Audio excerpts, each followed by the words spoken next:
I grew up in a simple family living with my mom, dad and two other siblings.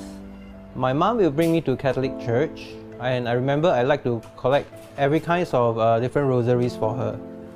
As for my teenage life, I don't immediately go home after school. I like to hang out with friends and cut classes together.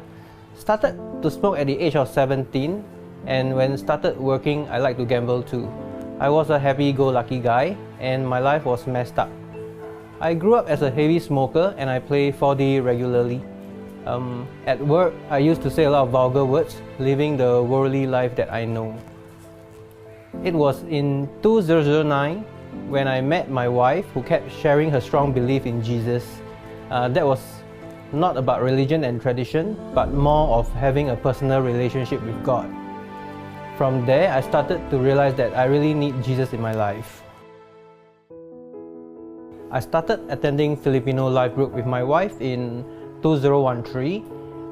Shortly after we got married, at first it was an awkward feeling joining Filipino community, but I must say that they are really accommodating and they didn't allow me to be left out to any of their discussions.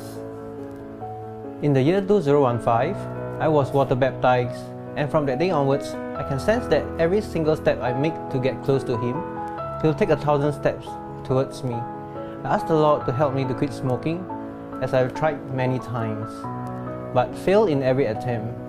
But one day, while smoking, I felt convicted that smoking is bad for me, so I asked the Lord to forgive me and help me to overcome the desire to smoke, because I don't want to be addicted for the rest of my life.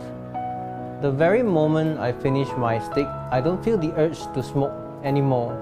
Even if there's people around me smoking, I don't have the urge and no more runny nose as before.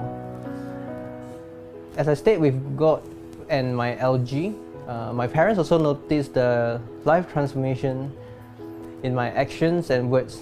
They would say that I really became a new person. The Lord showed His goodness some more, that He even healed my father, who is having a prostate cancer at the age of 73. You know how devastating it is to know when your loved one is stricken by this dreaded disease?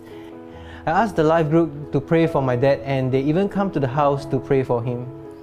God healed my dad, and the doctor said he doesn't need to complete the whole session of his radiation therapy.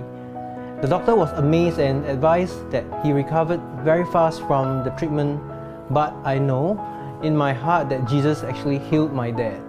It is true that we cannot measure God's unlimited power by our limited expectations, but if it is His will, He will surely make it happen. His grace is overflowing, that He can choose me, whose past, like others, was unacceptable in His eyes. God's love overcomes every sin in this world. Real life transformations happens only with a real encounter with a real God. All thanks and glory to Jesus.